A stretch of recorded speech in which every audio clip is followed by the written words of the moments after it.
नमस्कार साथियों, स्वागत है आपका ऑनलाइन स्टडी ग्रुप में।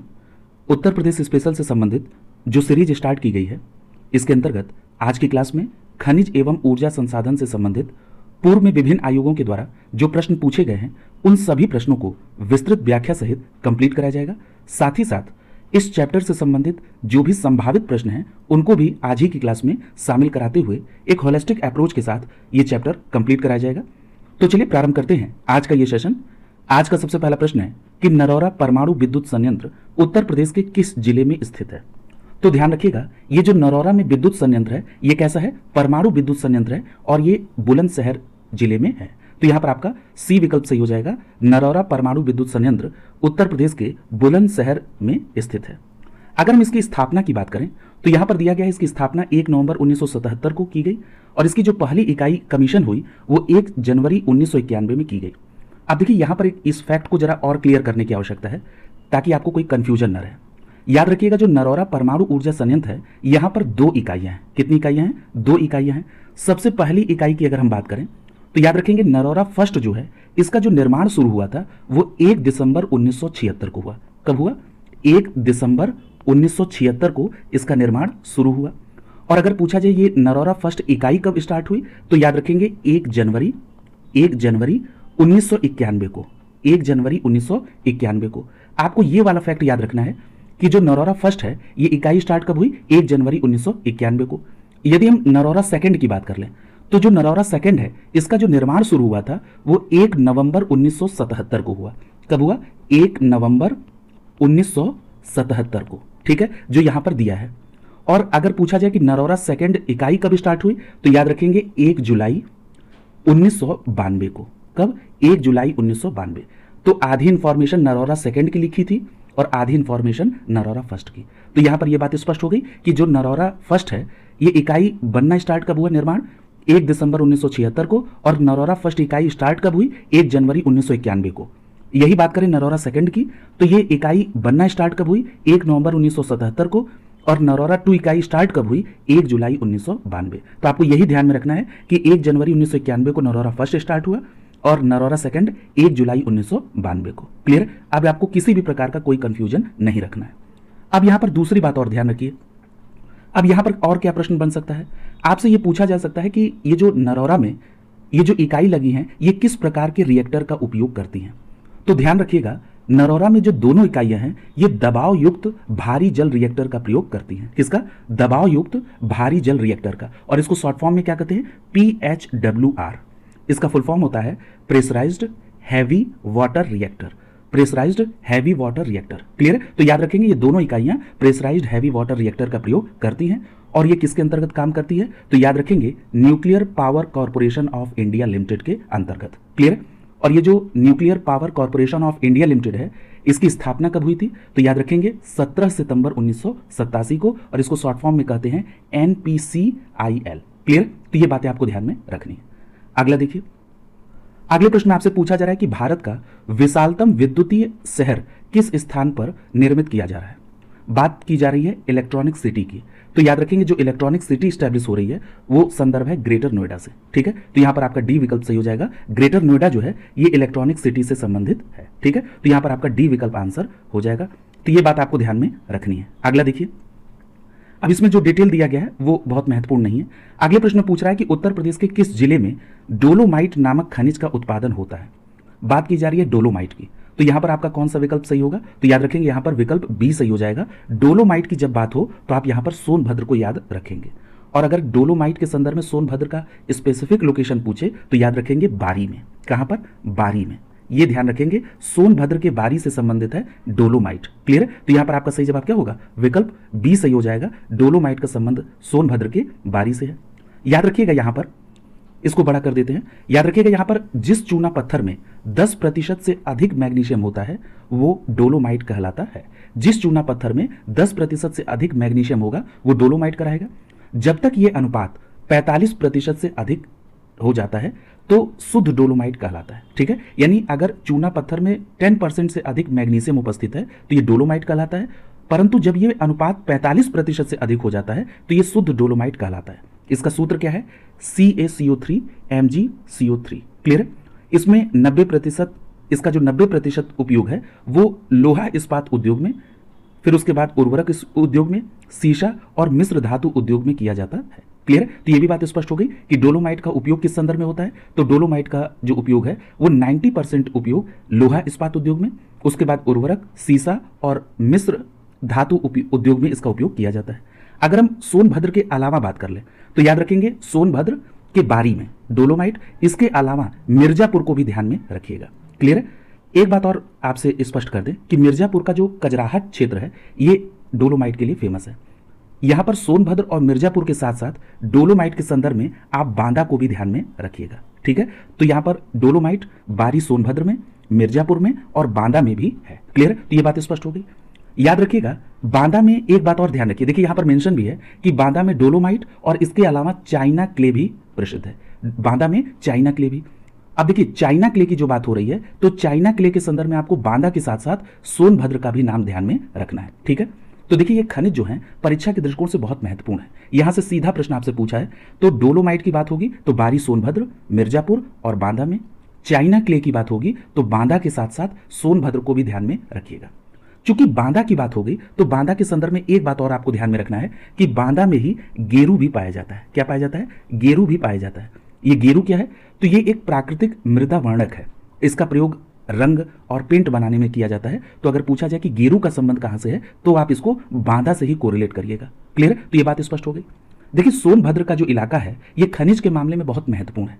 और आपको एक बात और स्पष्ट कर दें, अगर आपसे ये प्रश्न पूछ लिया जाए कि उत्तर प्रदेश का कौन सा ऐसा क्षेत्र है जो मुख्य रूप से खनिज संपन्न है, तो याद रखेंगे उत्तर प्रदेश में मुख्य रूप से जो दक्षिणी पठारी क्षेत्र है वो खनिज से संपन्न है। क्लियर? तो ये भी बात आपको ध्यान में रखना है। अगर हम सोनभद्र की बात कर लें कि सोनभद्र में क्या क्या मिलता है, तो देखिए सोनभद्र में आपको ध्यान में रखना है चूना पत्थर। सोनभद्र में एक जगह है सिंगरौली, वो कोयला के लिए फेमस है। क्लियर? इसके अलावा सोनभद्र में आपको ध्यान में रखना है एंडालुसाइट, मैं नोट डाउन कर दे रहा हूं, एंडालुसाइट। ये पूछा गया है, इसको आप ध्यान में रखेंगे। क्लियर है? एंडालुसाइट का भी संबंध कहां से है? सोनभद्र से है। ठीक है? पायराइट्स, पायराइट्स आप जानते हैं, इसका संबंध भी सोनभद्र से है। पायराइट्स। इसके अलावा सोना का संबंध भी सोनभद्र से है। सिलीमेनाइट, क्या? सिलीमेनाइट, इसका संबंध भी याद रखिएगा सोनभद्र से है। ठीक है? सिलीमेनाइट का संबंध भी सोनभद्र से है। और सोनभद्र में एक जगह है बारी, अभी आपने देखा था, जहां पर डोलोमाइट पाया जाता है। क्लियर? तो ये सारी बातें आप सोनभद्र के संदर्भ में ध्यान में रखेंगे। अगला देखिए, अगले प्रश्न में पूछा जा रहा है कि निम्नलिखित में से कौन सा खनिज इलाहाबाद जिले की करछना तहसील में पाया जाता है। तो देखिए याद रखेंगे इलाहाबाद के संदर्भ में आपको यहां पर ग्लास रेत याद रखना है। यहां पर आपका ए विकल्प सही हो जाएगा, ग्लास रेत। और ये इलाहाबाद में मुख्य रूप से करसना तहसील के अंतर्गत ये ग्लास रेत पाया जाता है। ठीक है? या इसको कांच बालू कहते हैं। ठीक है? तो यहां पर ए विकल्प आपका आंसर हो जाएगा, ग्लास रेत कहा जाए या कांच बालू, इसका संबंध इलाहाबाद के करछना तहसील से है। और आप सभी जानते हैं इलाहाबाद का वर्तमान नाम क्या है? प्रयागराज। यहां पर एक बात और आपको ध्यान में रखना है कि अगर आपसे बात की जाए कि कांच बालू कहां कहां पाया जाता है तो मुख्य रूप से आप प्रयागराज को ध्यान में रखेंगे। प्रयागराज के अलावा बांदा, अलीगढ़ और चित्रकूट, इसको भी ध्यान में रखिएगा। क्लियर है? ग्लास रेत जो है या कांच बालू, ये प्रयागराज, बांदा, अलीगढ़ और चित्रकूट, ये जरूर ध्यान में रखिएगा।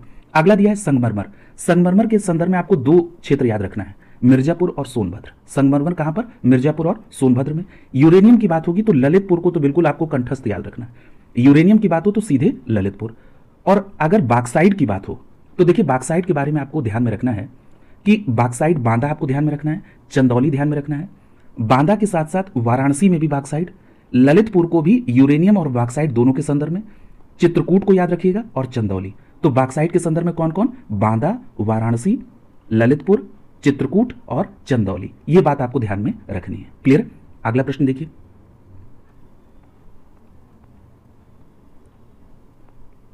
अगले प्रश्न में पूछा जा रहा है कि अनोला तापी ऊर्जा केंद्र कहां पर है। तो देखिए ये अनोला नहीं, आंवला ताप विद्युत परियोजना पूछ रहा है। तो याद रखेंगे जो आंवला ताप विद्युत परियोजना है इसका संबंध बरेली से है। कहां से है? बरेली से है। तो ध्यान रखेंगे आंवला ताप विद्युत परियोजना कहां पर है? बरेली से संबंधित है आंवला ताप विद्युत परियोजना। क्लियर?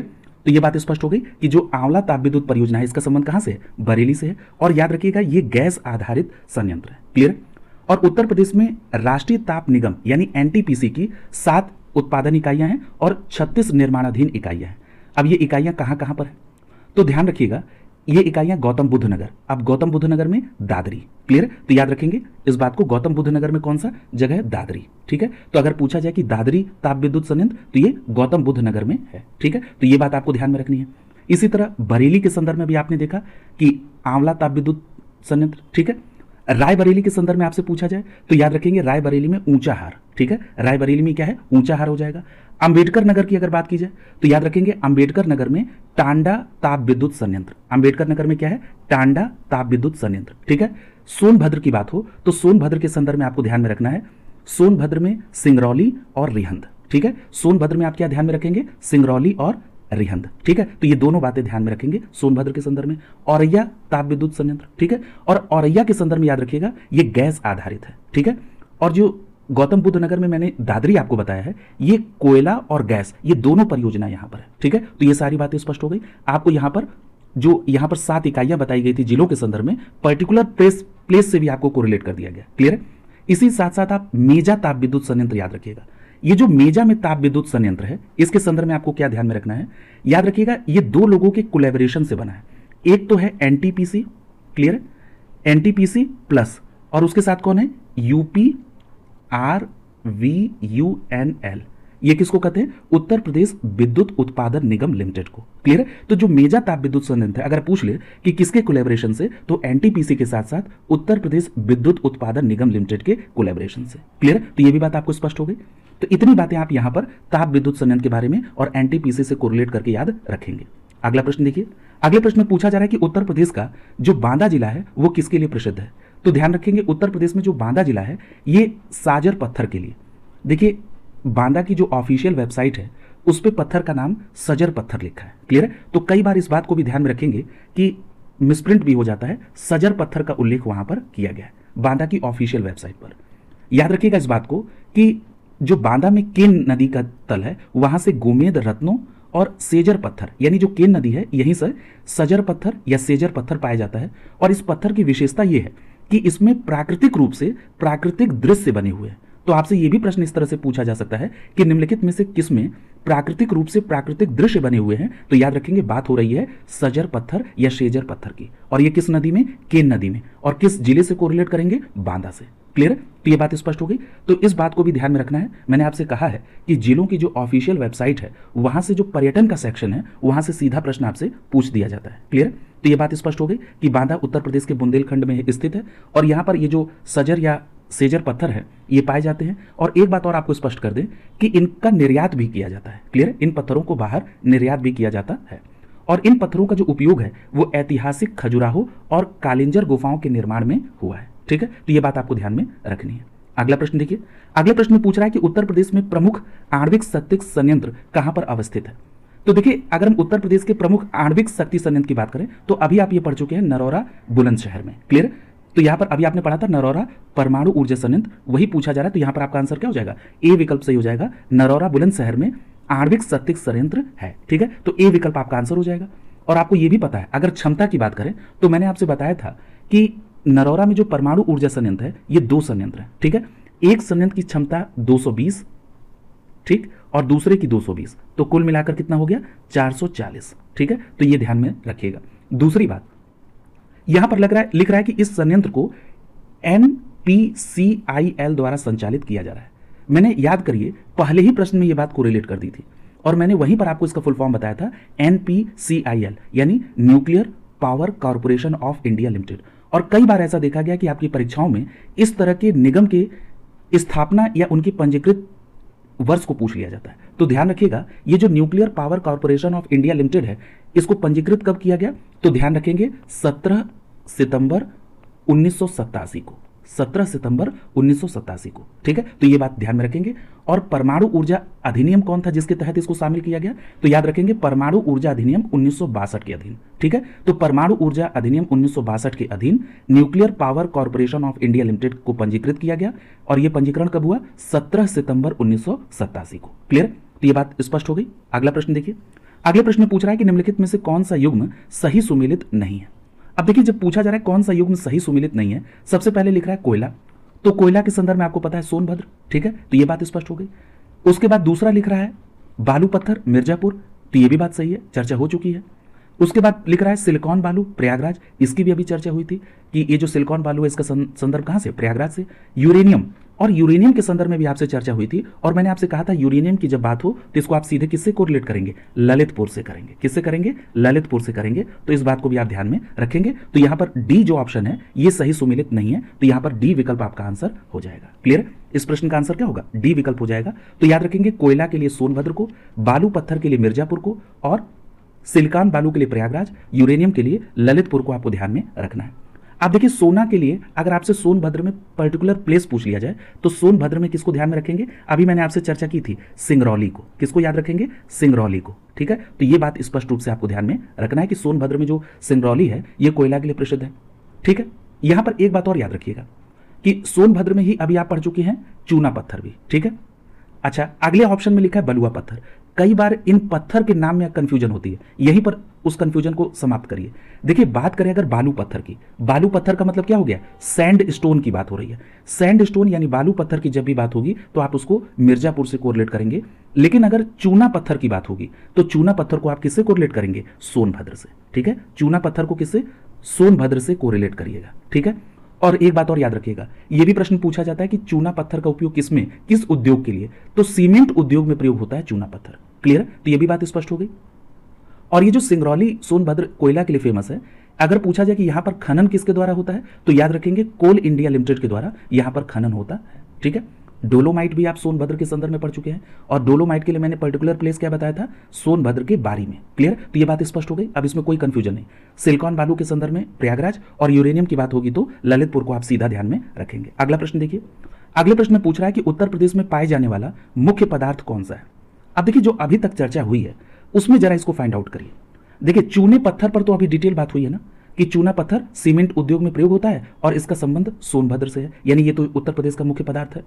दूसरा डोलोमाइट पर भी चर्चा हुई है कि डोलोमाइट सोनभद्र के बारी में है। तो ये दोनों ऐसे हैं जो कि उत्तर प्रदेश के मुख्य पदार्थ हैं। तो यहां पर आप देख रहे हैं बी विकल्प को आप सीधा कोरिलेट कर लेंगे। क्लियर, मुख्य पदार्थ की बात की जा रही है। अगला देखिए, तो यह बात स्पष्ट हो गई कि उत्तर प्रदेश में जो पाए जाने वाला मुख्य पदार्थ है उसमें चूना का पत्थर और डोलोमाइट यहां पर विकल्प में सही था। याद रखिएगा अगर हम बात कर लें उत्तर प्रदेश में कौन कौन से और खनिज पाए जाते हैं, क्लियर, तो याद रखेंगे उत्तर प्रदेश में चूना पत्थर हो गया, कोयला हो गया, उत्तर प्रदेश में ही मैग्नेसाइट भी पाया जाता है। क्या पाया जाता है, मैग्नेसाइट। ये भी बात आपको ध्यान में रखनी है, यहां से भी प्रश्न आपसे पूछा गया है, मैग्नेसाइट।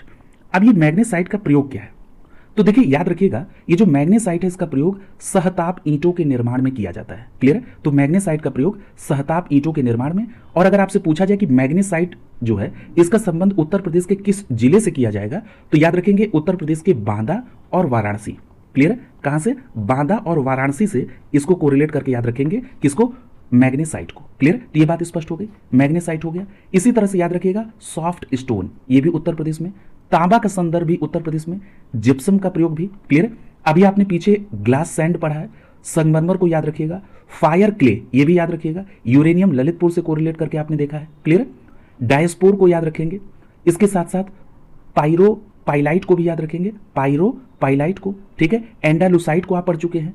क्लियर, इसी तरह से सिलिमेनाइट को भी आपने पढ़ा है, इसको भी ध्यान में रखिएगा। इन सभी का संदर्भ उत्तर प्रदेश से है। ठीक है, तो ये बातें आपको ध्यान में रखनी होंगी। अगला देखिए, अगले प्रश्न में पूछा जा रहा है कि निम्नलिखित में से कौन सा एक उत्तर प्रदेश में नहीं पाया जाता है। अब देखिए अभी मैंने आपसे चर्चा की है कि उत्तर प्रदेश में क्या क्या पाया जाता है। अब देखिए चूना का पत्थर उत्तर प्रदेश में पाया जाता है, इसमें कोई कंफ्यूजन नहीं है। उसके बाद चूना पत्थर कहां पर, तो आप सीधे इसको सोनभद्र से कोरिलेट कर दीजिएगा। क्लियर है, और चूने पत्थर का प्रयोग कहां होता है, सीमेंट उद्योग में। जिप्सम की बात करें तो जिप्सम का भी प्रयोग आप जानते हैं कि जिप्सम भी जो है ये भी उत्तर प्रदेश में पाया जाता है। क्लियर, इसके बाद बात कर लें अगर अब्रक की, तो अब्रक नहीं, बाहर यहां पर उत्तर प्रदेश के संदर्भ में अब्रक नहीं पाया जाता है, तो यहां पर सी विकल्प सही हो जाएगा। और बाक्साइड की बात करें तो बाक्साइड आपके उत्तर प्रदेश में पाया जाता है, इस पर चर्चा भी हुई है। ठीक है, तो ये बात स्पष्ट हो गई कि अब्रक जो है ये उत्तर प्रदेश के संदर्भ में सही नहीं है। ठीक है, और जिप्सम की बात हो तो आप कहेंगे जिप्सम के संदर्भ में आप क्षेत्र वाइज किसको ध्यान में रखेंगे, तो याद रखिएगा जिप्सम के संदर्भ में आपको झांसी याद रखना है। ठीक है, जिप्सम के संदर्भ में झांसी, और याद रखिएगा हमीरपुर। ठीक है, जिप्सम के संबंध में हमीरपुर और झांसी, ये दोनों आपको ध्यान में रखना है। और बाक्साइड के संदर्भ में आप पढ़ चुके हैं बांदा, ललितपुर, चित्रकूट और वाराणसी। क्लियर, तो ये बात आपको स्पष्ट रूप से ध्यान में रखना है, यानी इस प्रश्न में जो भी तथ्य थे वो सभी आपके कोरिलेट हो गए। तो ध्यान रखिएगा अब्रक जो है ये उत्तर प्रदेश में नहीं पाया जाता है।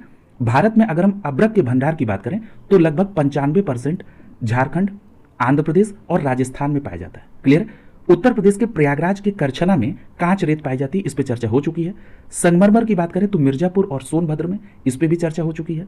डोलोमाइट के संदर्भ में बात करें तो मिर्जापुर, सोनभद्र और बांदा, ठीक है, इसमें जो है पाया जाता है। और बांदा जिले के करवी में और मऊ जिले में भी ये पाया जाता है। क्लियर। तो ये बात स्पष्ट रूप से आपको डोलोमाइट के संदर्भ में ध्यान में रखनी है। अगला देखिए, अगले प्रश्न में पूछ रहा है कि घाटमपुर तापीय ऊर्जा केंद्र कहां पर स्थित है। तो देखिए, जो घाटमपुर तापीय ऊर्जा केंद्र है इसका संबंध है कानपुर से, ठीक है। तो यहां पर आपका ए विकल्प सही हो जाएगा। घाटमपुर तापीय ऊर्जा केंद्र कहां पर है, ये कानपुर में है, घाटमपुर तापीय ऊर्जा केंद्र। इसके संदर्भ में एक बात और याद रखिएगा कि जो घाटमपुर तापीय ऊर्जा केंद्र कानपुर में है, ये किसके द्वारा परियोजना चलाई जा रही है, तो ये चलाई जा रही है UPRVUNL के द्वारा। क्लियर। यानी उत्तर प्रदेश राज्य विद्युत निगम लिमिटेड के द्वारा और निवेली लिग्नाइट कारपोरेशन के कोलैबोरेशन से, ठीक है। तो ये बात आपको स्पष्ट रूप से इसमें ध्यान में रखना है कि उत्तर प्रदेश राज्य विद्युत उत्पादन निगम लिमिटेड, ठीक है, और निवेली लिग्नाइट कॉरपोरेशन के संयुक्त परियोजना है। ये क्या नाम है, घाटमपुर तापीय ऊर्जा केंद्र। और ये कहां पर है, तो याद रखेंगे ये चलाई जा रही है कानपुर में। क्लियर। तो एक तो आप ये देख लिए, ये हो सकता है आपसे ये भी पूछ लिया जाए कि उत्तर प्रदेश राज्य विद्युत उत्पादन निगम लिमिटेड के द्वारा कुछ और परियोजना है, तो जरा उनको भी यहीं पर कोरिलेट करिए। देखिए, जो आप अनपरा पढ़ते हैं, ठीक है, ये अनपरा कहां पर है, सोनभद्र में, ठीक है। तो ये भी उत्तर प्रदेश राज्य विद्युत उत्पादन निगम के द्वारा है। इसी तरह सोनभद्र में आप ओबरा पढ़ते हैं, ठीक है, तो ओबरा भी इसी के द्वारा संचालित होती है, ठीक है। याद रखिएगा, अलीगढ़ में एक जगह है जिसका नाम है हरदुआगंज। क्या नाम है, हरदुआगंज अलीगढ़, ये भी इसी के द्वारा है। इसके अलावा याद रखिएगा जवाहरपुर, जवाहरपुर कहां पर है, एटा में, वो भी इसी निगम के द्वारा, जवाहरपुर एटा। पनकी याद रखिएगा, पनकी, ये पनकी कहां पर है, कानपुर में, ये भी उत्तर प्रदेश राज्य विद्युत उत्पादन निगम के द्वारा। और पारीछा, पारीछा कहां पर है, झांसी में, ये भी इसी के द्वारा यहां पर उत्पादन होता है, ठीक है। तो ये बात स्पष्ट हो गई ना कि उत्तर प्रदेश राज्य विद्युत उत्पादन निगम के द्वारा जो ताप विद्युत संयंत्र चलते हैं वो अनपरा सोनभद्र में, ओबरा सोनभद्र में, हरदुआगंज अलीगढ़ में, जवाहरपुर एटा में, पनकी कानपुर में और पारीछा झांसी में। और अगर बात की जाएगी घाटमपुर ताप विद्युत ऊर्जा केंद्र की, तो यहां पर आपको उत्तर प्रदेश राज्य विद्युत उत्पादन निगम यानी UPRVUNL के साथ साथ निवेली लिग्नाइट कारपोरेशन को भी ध्यान में रखना होगा। क्लियर। तो ये बात स्पष्ट हो गई। इसी तरह से आपको कोरिलेट करके ध्यान में चलना है। अब जैसे एक प्रश्न यहीं पर दिमाग में आ रहा है, ये कई बार पूछा गया है कि जो रेणुकूट में हिंडाल्को है, जो एल्युमिनियम से संबंधित है, इसको विद्युत आपूर्ति किसके द्वारा दी जाती है, तो याद रखेंगे रिहंद परियोजना के द्वारा। क्लियर। तो ये बात स्पष्ट हो गई। अगला देखिए, अगले प्रश्न में पूछा जा रहा है कि यूपी में चिकनी मिट्टी कहां प्राप्त होती है, ठीक है। अब चिकनी मिट्टी के बारे में पूछा जा रहा है, तो याद रखेंगे अगर यूपी में चिकनी मिट्टी की बात कर लेंगे तो ये सोनभद्र के इलाके में पाई जाती है। क्लियर। तो याद रखेंगे यहां पर सही जवाब क्या होगा, विकल्प डी सही हो जाएगा, सोनभद्र, ठीक है। तो ये बात आपको ध्यान में रखनी है। और सोनभद्र के अलावा अगर हम बात कर लें इस चिकनी मिट्टी की, तो याद रखेंगे सोनभद्र के अलावा बांदा और मिर्जापुर को भी ध्यान में रखिएगा। इसी को कहते हैं चाइना क्ले, ठीक है। तो चाइना क्ले के बारे में अभी चर्चा भी हुई थी कि सोनभद्र, बांदा और मिर्जापुर, ठीक है। और डोलोमाइट भी सोनभद्र और बांदा में मुख्य रूप से पाया जाता है। तो इसके बारे में तो डिटेल चर्चा आपसे डोलोमाइट के संदर्भ में पूर्व में हो चुकी है। क्लियर। अगले प्रश्न पर चलिए। अगला प्रश्न आपसे पूछ रहा है कि इनमें से कौन सा खनिज उत्तर प्रदेश के मिर्जापुर जिले में पाया जाता है। देखिए, इस तरह के भी प्रश्न आपसे पूछे जाते हैं। यही कारण था कि जब सोनभद्र की चर्चा हो रही थी तो मैंने सोनभद्र से रिलेटेड जो भी खनिज थे उसको कोरिलेट करा दिया था। क्लियर। यहां पर बात हो रही है मिर्जापुर की, तो मिर्जापुर के संदर्भ में याद रखिएगा कि मिर्जापुर में एंडालुसाइट, ठीक है, मिर्जापुर में एंडालुसाइट, इसको कोरिलेट कर लीजिए, नोट डाउन कर लीजिएगा, एंडालुसाइट, ये सोनभद्र से भी संबंधित है, ठीक है, एंडालुसाइट। इसके अलावा मिर्जापुर में आपको फायर क्ले याद रखना है। क्या याद रखना है, फायर क्ले, ये भी यहाँ का बहुत फेमस है और कई बार पूछा भी गया है। फायर क्ले का संबंध कहाँ से, मिर्जापुर से है, ठीक है। मिर्जापुर में आप हीरा याद रखिएगा। क्लियर। हीरा का संबंध भी मिर्जापुर से है। यहां से संगमरमर आप पढ़ चुके हैं। क्लियर। संगमरमर आप पढ़ चुके हैं, इसको भी ध्यान में रखिएगा। इसके अलावा एस्बेस्टस आपको ध्यान में रखना है। सैंड स्टोन याद रखना है, बलुआ पत्थर, ठीक है। सैंड स्टोन का संबंध भी मिर्जापुर से। एस्बेस्टस भी कई बार पूछा गया, याद रखेंगे एस्बेस्टस मिर्जापुर से संबंधित होगा, ठीक है। तो ये बातें आपको ध्यान में रखना है। याद रखिएगा कैल्साइट भी कई बार पूछा गया, ठीक है। तो ये सभी बातें आपको ध्यान में मिर्जापुर के संदर्भ में रखनी है। अब आइए इस प्रश्न के आंसर पर। देखिए, यहां पर चर्चा हो चुकी है, तो चूना पत्थर हो गया, डोलोमाइट हो गया और संगमरमर, यानी यहां पर आप देख रहे हैं कि सी विकल्प आपका आंसर हो जाएगा, ठीक है। तो यहां पर अगर हम बात कर लें कि मिर्जापुर जिले में क्या पाया जाता है, तो यहां पर आप देख रहे हैं मिर्जापुर में चूना पत्थर, डोलोमाइट और संगमरमर, ये सभी संबंध किससे है, मिर्जापुर जिले से है। तो यहां पर आपका सी विकल्प आंसर हो जाएगा। और अगर आपसे ये प्रश्न पूछ दिया जाए कि चूना पत्थर मिर्जापुर में कहाँ पाया जाता है, तो याद रखिएगा आप अभी पढ़ चुके हैं कि मिर्जापुर में एक क्षेत्र है जिसका नाम है कजराहट। तो याद रखेंगे मिर्जापुर के कजराहट क्षेत्र में चूना पत्थर पाया जाता है और डोलोमाइट पाया जाता है। ठीक है, संगमरमर का भी भंडार मुख्य रूप से मिर्जापुर और सोनभद्र में पाया जाता है। ठीक है, तो इस तरह आपने देखा चूना पत्थर, डोलोमाइट और संगमरमर मिर्जापुर से कोरिलेट हुआ। कांच बालू की बात करें तो इलाहाबाद से, झांसी, चित्रकूट, चंदौली से। बाक्साइट की बात करें तो बाक्साइट का संबंध बांदा और चंदौली से आपको ध्यान में रखना है। क्लियर है, ये भी कई बार चर्चा हो चुकी है और मैंने बांदा और चंदौली के अलावा भी बाक्साइट बताया था, वो आपको ध्यान में रखना है। बांदा, चित्रकूट, ललितपुर, वाराणसी और चंदौली। बांदा, चित्रकूट, ललितपुर, वाराणसी और चंदौली, ये बाक्साइट के संदर्भ में ये पूरी बात आपको ध्यान में रखनी है। अगला प्रश्न देखिए। अगले प्रश्न में आपसे पूछा जा रहा है कि ओबरा थर्मल पावर केंद्र निम्नलिखित में से किसकी सहायता से स्थापित किया गया। अभी मैंने आपसे कहा था कि ओबरा ये उत्तर प्रदेश राज्य विद्युत उत्पादन निगम के ताप विद्युत संयंत्र के अंतर्गत आता है और ये कहां पर है, सोनभद्र में। याद रखिएगा ये किसकी सहायता से स्टैब्लिश हुआ, तो याद रखेंगे सोवियत रूस की सहायता से।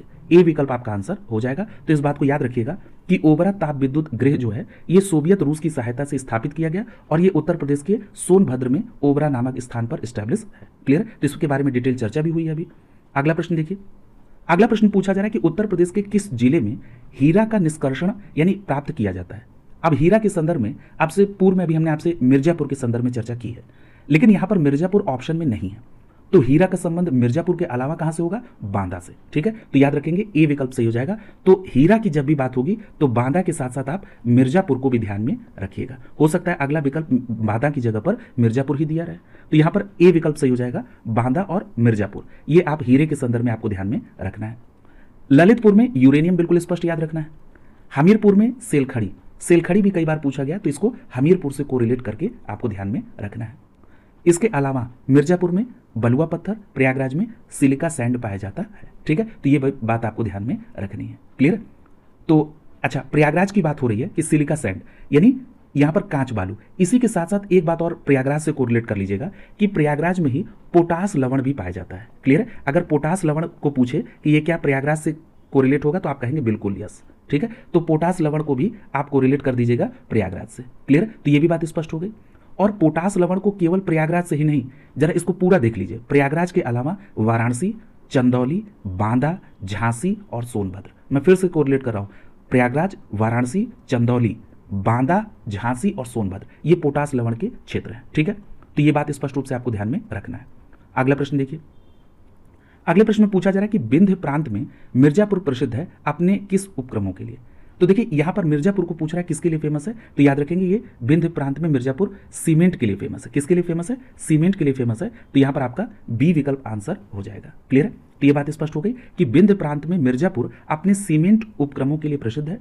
याद रखिएगा मिर्जापुर उत्तर प्रदेश में है और ये कालीन और ब्रासवेयर उद्योग के लिए भी जाना जाता है। ठीक है, और ये यहाँ पर विंध्याचल, अष्टभुजी और काली खोह पवित्र मंदिर भी है। ठीक है, तो ये मिर्जापुर के संदर्भ में आपको ध्यान में रखना है। और मिर्जापुर के संदर्भ में मैंने आपको कुछ खनिज भी बताए थे, मैं फिर से रिपीट कर रहा हूँ। एंडालुसाइट आपको मैंने बताया था, फायर क्ले भी मैंने आपको बताया, हीरा भी बताया था, एस्बेस्टस पे जोर दिया था, सैंड स्टोन, हीरा भी मैंने आपसे बताया था। क्लियर, तो ये बात आपको ध्यान में रखना है। अगला देखिए।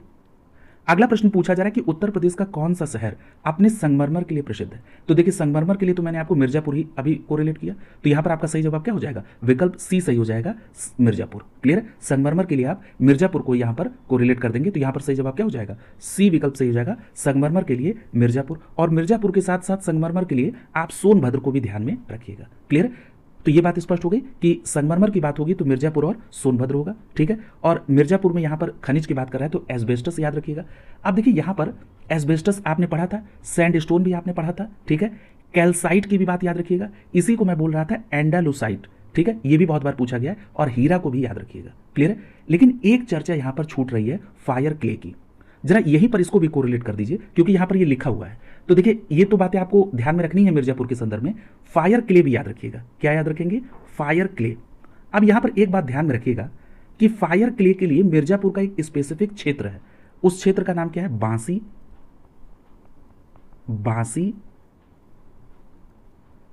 मकरी, बांसी मकरी और खोह क्षेत्र, बांसी मकरी खोह क्षेत्र। ठीक है, ये किसके लिए फेमस है? फायर क्ले के लिए। तो याद रखेंगे मिर्जापुर के बांसी मकरी खो क्षेत्र जो है ये फायर क्ले के लिए प्रसिद्ध है। ठीक है, तो ये भी बात आपको ध्यान में रखनी होगी। अगला प्रश्न पूछ रहा है कि उत्तर प्रदेश का सबसे बड़ा सौर ऊर्जा संयंत्र निम्नलिखित में से किस जिले में स्थापित किया गया है? अगर हम सौर ऊर्जा केंद्र की बात करें तो इसको आप कोरिलेट कर दीजिएगा मिर्जापुर से, ये उस समय करंट से कोरिलेट करके बना था। तो यहां पर आपका सही जवाब क्या होगा? बी विकल्प सही हो जाएगा। याद रखेंगे 12 मार्च 2018 को माननीय प्रधानमंत्री नरेंद्र मोदी और फ्रांस के राष्ट्रपति इमैनुअल मैक्रोन ने उत्तर प्रदेश के सबसे बड़े 75 मेगावाट क्षमता के सौर ऊर्जा संयंत्र का उद्घाटन मिर्जापुर जिले के विजयपुर ग्राम में किया था। क्लियर? तो ये बात आपको ध्यान में रखनी है।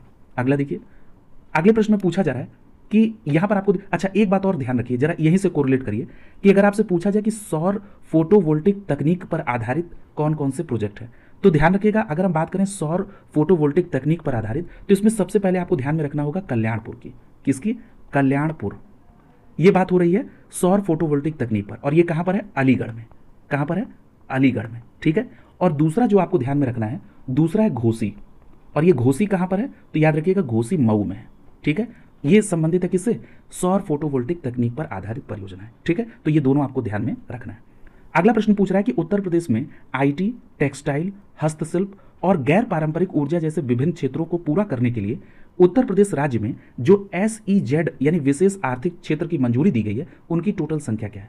याद करिए पिछली क्लास में मैंने बताया था कि जो वर्तमान डाटा है इनकी ऑफिशियल वेबसाइट पर वो 31 है जिनको मंजूरी मिली है, 14 इसमें फंक्शनल है। ठीक है, तो ध्यान में रखेंगे यहां पर 31 आपका आंसर होगा, यानी यहां पर ए विकल्प आपका आंसर हो जाएगा। ठीक है, तो ये बात आपको ध्यान में रखना है। अगला देखिए, पूछा जा रहा है कि उत्तर प्रदेश सरकार ने एक स्वायत्त संस्था के रूप में अतिरिक्त ऊर्जा स्रोत विभाग के अंतर्गत गैर पारंपरिक ऊर्जा विकास एजेंसी यानी NEDA का निर्माण कब किया था?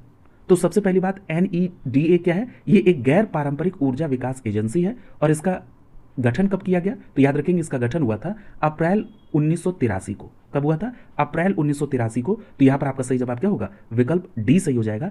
NEDA का स्थापना अप्रैल 1983 को हुआ था। तो ध्यान रखेंगे उत्तर प्रदेश में जो नवीन और नवीकरणीय ऊर्जा विकास के लिए अतिरिक्त ऊर्जा स्रोत विभाग के अंतर्गत गैर पारंपरिक ऊर्जा विकास एजेंसी यानी NEDA के गठन की बात है तो वो अप्रैल 1983 में हुआ। और ये जो NEDA है ये एक स्वायत्त संस्था के रूप में कार्य करता है, और NEDA को ही UPNEDA के नाम से जानते हैं। यानी इस NEDA को उत्तर प्रदेश से कोरिलेट करके जब बात होगी तो इसको कहेंगे UPNEDA। ठीक है, तो ये बात स्पष्ट हो गई। कब इसकी स्थापना हुई? इसका गठन कब हुआ? अप्रैल 1983 में। अगला प्रश्न पूछ रहा है कि निम्नलिखित में से कौन सा कोयला आधारित बिजली संयंत्र उत्तर प्रदेश में स्थापित है? अब देखिए पिछले प्रश्न में जब मैंने कुछ अतिरिक्त फैक्ट्स आपको कोरिलेट कराए थे तो उसमें बताया था कि उत्तर प्रदेश में कौन कौन से ताप संयंत्र है। ठीक है, अब जरा इसको यहीं पर उससे कोरिलेट करते हुए इसका आंसर करिए। सबसे पहले लिख रहा है कि डार्लीपाली। तो देखिए ये जो दार्लीपल्ली है ये उड़ीसा से संबंधित है। इसका सही प्रोनाउंसिएशन क्या होगा? दार्लीपल्ली। ये दार्लीपल्ली जो है कोयला संयंत्र आधारित ताप विद्युत संयंत्र है, ये उड़ीसा से संबंधित है। अगर हम बात करें दादरी की तो आप तुरंत बता देंगे कि दादरी उत्तर प्रदेश में ही गौतम बुद्ध नगर जिले में है। ये बात आपसे कोरिलेट कराई गई है। और आप देख रहे हैं ये प्रश्न कहाँ पूछा गया है? ये उत्तर प्रदेश लोक सेवा आयोग ने समीक्षा अधिकारी, सहायक समीक्षा अधिकारी 2021 के मेंस में ये प्रश्न आपसे पूछा है। यानी जिस पैटर्न से आप अपनी परीक्षा की तैयारी कर रहे हैं वो पैटर्न आपके आयोग के पैटर्न के अनुरूप है। क्लियर? तो यहां पर आप सीधे सीधे दादरी को ले लेंगे। सिंगरौली की बात करें तो सिंगरौली पर भी मैंने आपसे चर्चा की है कि ये सोनभद्र में है, तो ये भी आप ले लेंगे। क्लियर? इसके बाद विंध्याचल की अगर हम बात करें तो विंध्याचल ये मध्य प्रदेश में आ जाएगा। ठीक है, तो यहां पर आप देख रहे हैं 2 और 3। ठीक है, तो यहां पर 2 और 3 सब में 2 विकल्प है, तो यहां पर दूसरा और तीसरा जो है ये उत्तर प्रदेश से संबंधित है, तो यहां पर बी विकल्प आपका आंसर हो जाएगा। ठीक है, तो ये बात स्पष्ट हो गई। और यहां पर देखिए उत्तर प्रदेश में जो ताप विद्युत संयंत्र आपने देखा था इसमें आपने सिंगरौली, दादरी, रिहंद, फिरोज गांधी, ऊंचाहार, टांडा और मेजा, इन सभी पर डिटेल चर्चा हुई है। ठीक है, तो ये आप देख चुके हैं। अगर हम बात कर लें यहां पर जो और विकल्प में दिया था तो देखिए इसको बोलते हैं दार्लीपल्ली। क्या बोलते हैं? दार्लीपल्ली। ये उड़ीसा से संबंधित है। ठीक है, दार्लीपल्ली उड़ीसा से, सिंगरौली मध्य प्रदेश, दादरी गौतम बुद्ध नगर, रिहंद सोनभद्र में, फिरोज गांधी ऊंचाहार। ठीक है, ये ऊंचाहार को मैंने बताया था रायबरेली से संबंधित है, इसका पूरा नाम याद रखेंगे फिरोज गांधी ऊंचाहार। ठीक है, टांडा अंबेडकर नगर और विंध्याचल ये मध्य प्रदेश से संबंधित होगा। ठीक है, तो ये बात आपको ध्यान में रखनी है। अगला जो प्रश्न है पूछ रहा है कि यहां पर आपको सूची को सुमेलित करना है। आप देखिए सूची को अगर आप सुमेलित करने की बात करेंगे तो कर दीजिए आप, चलिए खनिज की तरफ से, ठीक है, तो करना और आसान हो जाएगा। सबसे पहले बात कर लीजिए तांबा की, तो आप तांबा को किससे कोरिलेट करेंगे, तो आप तांबा को करेंगे ललितपुर से कोरिलेट। किससे, ललितपुर से। तो आप यहां पर सी को पहले के साथ कर दीजिए, ठीक। सीसा बालू की बात होगी तो सीसा बालू को आप सीधे सीधे इलाहाबाद से कोरिलेट कर देंगे, यानी बी को दूसरे के साथ। Non plastic fire clay, non plastic fire clay, इसकी चर्चा हुई है कि नहीं हुई है, प्लास्टिक क्ले की चर्चा हुई ना, फायर क्ले की, नॉन प्लास्टिक फायर क्ले। मैंने आपसे कहा था फायर क्ले, और मैंने मिर्जापुर से आपको कोरिलेट कराया था, और मिर्जापुर का मैंने क्षेत्र भी बताया, बांसी मकरी खोह क्षेत्र, ठीक है। तो सीधे आप फायर क्ले आपने देखा, तुरंत मिर्जापुर से कोरिलेट करिए, डी को तीसरे के साथ। और चूना पत्थर की बात हुई है तो चूना पत्थर के संदर्भ में आपको मिर्जापुर भी ध्यान में रखना है, और सिंगरौली चूना पत्थर के संदर्भ में सोनभद्र में ध्यान में रखना है, जो सीमेंट उद्योग से है, ठीक है। तो यहां पर आप चूना पत्थर को यानी ए को चौथे के साथ कोरिलेट करेंगे तो कूट क्या बन रहा है, 4 2 1 3, और 4 2 1 3 के आधार पर यहां पर आप देख रहे हैं कि डी विकल्प आपका आंसर हो जाएगा। क्लियर। ये सभी प्रश्न देखिए, प्रश्न कई बार ये रिपीट हुआ है। क्लियर। तो इस तरह से अगर आप चीजों को ध्यान में रखेंगे तो निश्चित रूप से आपके प्रश्न यहां पर सही होंगे। सोनभद्र चूना पत्थर, प्रयागराज सीसा बालू, ललितपुर तांबा और Mirzapur non plastic fire clay के लिए प्रसिद्ध है, ठीक है। तो ये बात स्पष्ट हो गई, इसमें कोई किसी प्रकार की कंफ्यूजन नहीं है। प्रयागराज के संदर्भ में मैंने पूर्व में आपको कांच बालू के साथ साथ पोटास लवण भी बताया है, ठीक है। ललितपुर की जहां तक चर्चा है तो ललितपुर के संदर्भ में अगर बात कर लें तो ललितपुर के संदर्भ में क्या क्या बात हुई है, यूरेनियम की बात हुई है ललितपुर में, बॉक्साइट की बात हुई है। क्लियर। याद रखिएगा ये जो पायरोफाइलाइट होता है, क्या होता है, पायरोफाइलाइट, इसका संबंध भी ललितपुर से है, ठीक है। पायरोफाइलाइट का संदर्भ भी ललितपुर से है। इसी तरह से याद रखिएगा रॉक फास्फेट, ललितपुर के संदर्भ में एक तथ्य और याद रखिएगा, रॉक फास्फेट, रॉक फास्फेट, ठीक है। ये रॉक फास्फेट भी ललितपुर से कोरिलेट करिएगा, और रॉक फास्फेट का उपयोग पूछा गया एक बार तो याद रखेंगे उर्वरक उद्योग में रॉक फास्फेट का प्रयोग होता है। और ललितपुर में अगर स्पेसिफिक प्लेस की बात कर ले रॉक फास्फेट के संदर्भ में तो ध्यान रखिएगा ललितपुर में 2 जगह है, एक नाम है पिसनारी, क्या नाम है, पिसनारी, एक बार ये प्रश्न पूछा गया है, पिसनारी, और एक जगह है टोरी।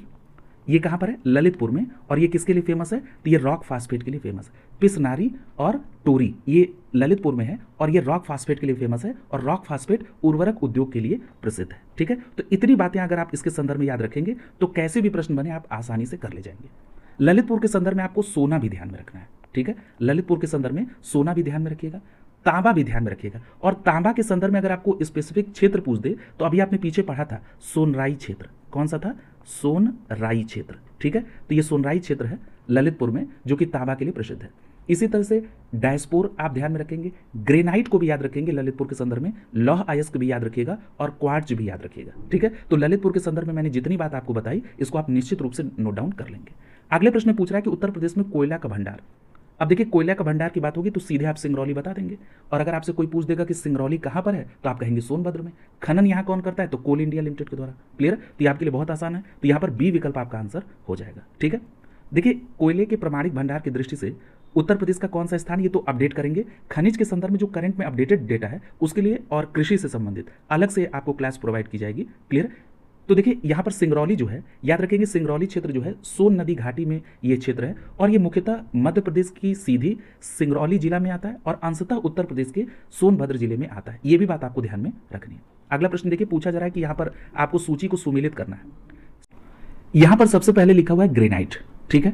अब ग्रेनाइट के संदर्भ में जरा ऑप्शन देखेंगे आप तो यहाँ पर एक बात जरा देखिए, जब आप इस प्रश्न को करने जाएंगे तो यहाँ पर आपको कंफ्यूजन होगी दो में, ग्रेनाइट और बॉक्साइट में। आपने ये पढ़ा है कि बांदा का संबंध बॉक्साइट से भी है, और आपने ये भी पढ़ा है कि बांदा का संबंध ग्रेनाइट से भी है, ठीक, ये बात स्पष्ट है। और बांदा को बॉक्साइट से आपने कोरिलेट भी किया है कई बार। लेकिन जब आप ग्रेनाइट की बात करेंगे तो देखिए ग्रेनाइट के संदर्भ में याद रखिएगा कि ग्रेनाइट बांदा में, झांसी, हमीरपुर, ललितपुर, महोबा, जालौन, ठीक है, और सोनभद्र में भी पाया जाता है, ठीक है। यानी यहां पर बांदा के साथ साथ ग्रेनाइट जो है इन जगहों पर भी पाया जाता है, ठीक है। तो ग्रेनाइट ये हो गया। अच्छा, अगर हम बात कर ले बॉक्साइट की तो देखिए आपको पता है कि जो बॉक्साइट है ये आपके चित्रकूट के इलाके में, बांदा, ललितपुर और वाराणसी में पाया जाता है। क्लियर। तो इस तरह से आपको कोरिलेट करना होगा, ठीक है। तो यहां पर अब जरा इसका आंसर करके देखिए, जो बिल्कुल स्पष्ट है उसको कोरिलेट करिए। जैसे आपने कहा सिलिका सैंड, तो सिलिका सैंड आप प्रयागराज से कोरिलेट करेंगे, यानी सी को आपने चौथे के साथ कोरिलेट किया।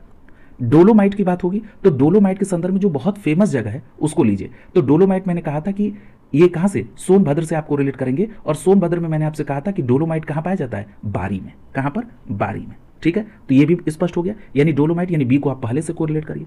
अब बचा चित्रकूट और बांदा। ठीक है, चित्रकूट और बांदा। तो यहां पर देखिए ऑप्शन के आधार पर भी आपको करना होगा। ठीक है, तो यहां पर ग्रेनाइट को कोरिलेट कर दीजिए बांदा के साथ, यानी ए को तीसरे के साथ, और बॉक्साइट को कोरिलेट कर दीजिए चित्रकूट के साथ। ठीक है, तो ये बात स्पष्ट हो गई। लेकिन आपको यह ध्यान रखना है कि जो ग्रेनाइट है इसका संबंध चित्रकूट से नहीं है, इसीलिए मैंने यहां पर ग्रेनाइट को बांदा से किया। और बॉक्साइट के अगर हम संदर्भ की बात करें तो इसका संबंध चित्रकूट से है। ठीक है, तो इस तरह से इस बात को आप ध्यान में रखेंगे।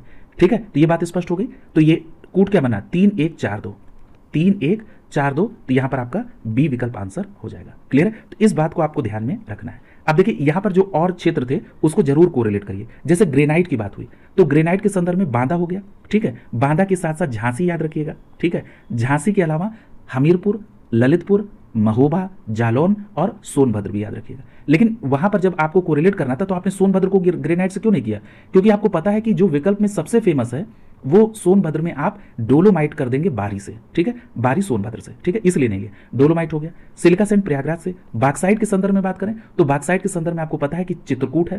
क्लियर है, इसके अलावा बांदा भी आता है। ठीक है, बांदा के अलावा ललितपुर को भी आप ले सकते हैं। ठीक है, और ललितपुर के अलावा वाराणसी को भी। ठीक है, तो ये बातें आपको ध्यान में रखनी है। अगर आपको पूरी जानकारी रहेगी तो आप आसानी से इसको कोरिलेट कर लेंगे। अगला देखिए, अगले प्रश्न में पूछा जा रहा है कि उत्तर प्रदेश में जो जनपद और उनके खनिज हैं उसके आधार पर इसको करिए। सबसे पहले लिखा है सिलिका बार। देखिए अगर आप सिलिका बार को कोरिलेट करेंगे तो सिलिका बार को किसके साथ ले जाएंगे, तो सिलिका बार तो आपका सीधे सीधे आप कोरिलेट कर देंगे किसके साथ, प्रयागराज के साथ, यानी सी को आप किसके साथ, पहले के साथ। ठीक है, खनिज की तरफ से चलिए, प्रयागराज को आपने यहां कर दिया। अब बचा चूना पत्थर, तो चूना पत्थर को आप किससे लेंगे, तो चूना पत्थर को अभी आपने देखा सोनभद्र से कोरिलेट हो जाएगा। ठीक है, तो सोनभद्र से कोरिलेट हो जाएगा क्या, चूना पत्थर, तो ए को दूसरे के साथ, और ललितपुर के संदर्भ में आपने पढ़ा है कि तांबा। ठीक है, तो बी को तीसरे के साथ, तो कूट क्या बना, 2 3 1। ठीक है, तो 2 3 1 के आधार पर यहां पर सी विकल्प आपका आंसर हो जाएगा। ठीक है, तो ये बात आपको ध्यान में रखना है।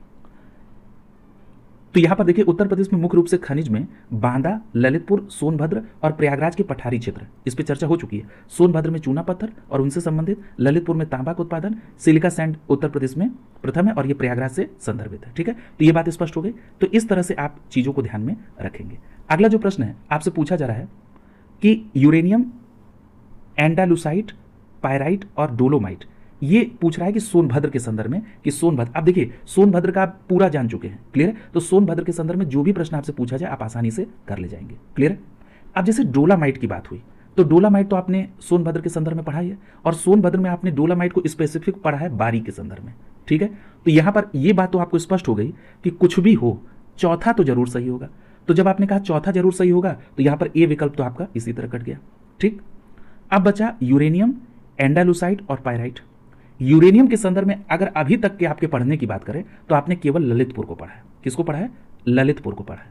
ठीक है, तो आप यहां पर पहला भी काट दीजिए, और जब पहला काटेंगे तो डी विकल्प गया और सी विकल्प गया, बचा क्या, 2 3 4। अब इसको मैच कराइए। एंडालुसाइट के बारे में बात हुई थी सोनभद्र के संदर्भ में, तो आप कहेंगे बिल्कुल हुई थी, कई बार बात हुई। ठीक, पायराइट की बात करें तो पायराइट के संदर्भ में भी सोनभद्र से चर्चा हुई है कि पायराइट्स भी सोनभद्र से। ठीक है, और डोलोमाइट, तो यहां पर 2 3 4, तो यहां पर बी विकल्प आपका आंसर होगा।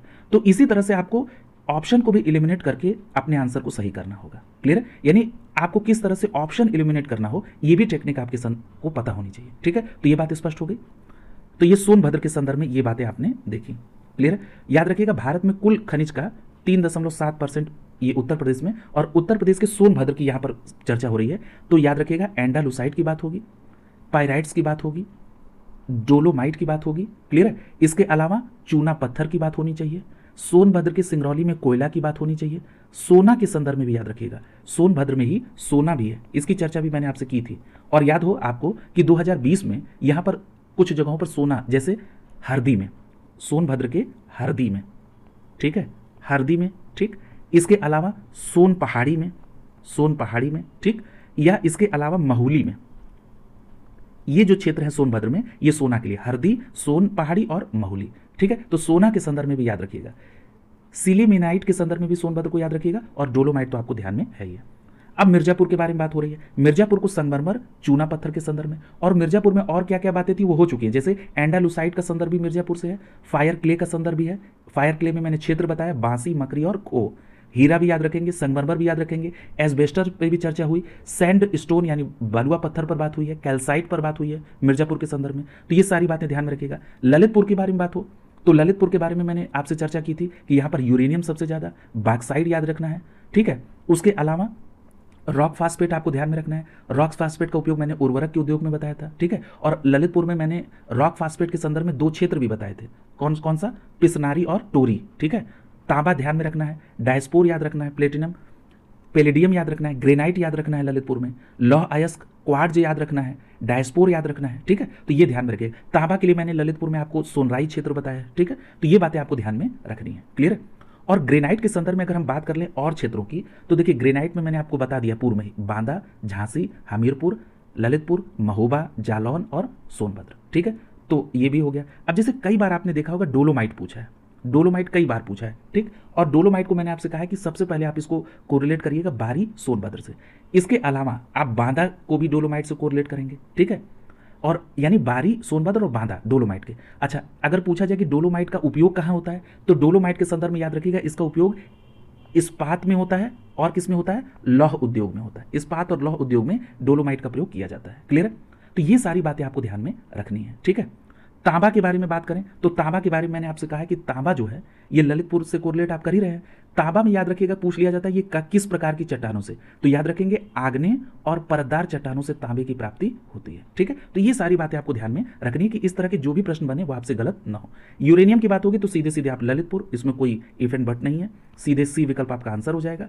और याद रखिएगा कि ये तो बात स्पष्ट हो गई कि उत्तर प्रदेश में ललितपुर जो है यूरेनियम के लिए, इसकी खोज याद रखिएगा ये 1789 में क्लाप्रोट के द्वारा पिच ब्लेंड नामक अयस्क की खोज की गई थी, और 1896 में हेनरी बेकवेरेल ने इस तत्व में रेडियो एक्टिविटी की खोज की थी। तो ये नाम भी आपको ध्यान में रखना है। अगले प्रश्न में पूछा जा रहा है कि उत्तर प्रदेश में पाए जाने वाले प्रमुख खनिज कौन से हैं। तो देखिए यहां पर एक बात ध्यान रखिएगा कि यहां पर आपसे प्रश्न में प्रमुख खनिज पूछा जा रहा है। जैसे अगर हम बात करें तांबा की, तो अभी आपसे मैंने चर्चा में कहा था कि तांबा का संबंध ललितपुर से है, लेकिन आपको यह पता है कि तांबा उत्तर प्रदेश में प्रमुख रूप से नहीं पाया जाता है, ठीक है। तो ये बात स्पष्ट हो गई, इसीलिए आप यहां पर तांबा को नहीं ले रहे हैं। अब जैसे ग्रेफाइट की बात करें तो आपको पता है कि ग्रेफाइट का जो पता चला वो हमीरपुर में, ठीक है। लेकिन प्रमुख खनिज के रूप में आपको यह ध्यान में रखना है। अब जैसे बात करें डोलोमाइट की, तो डोलोमाइट तो यहाँ का प्रमुख खनिज है।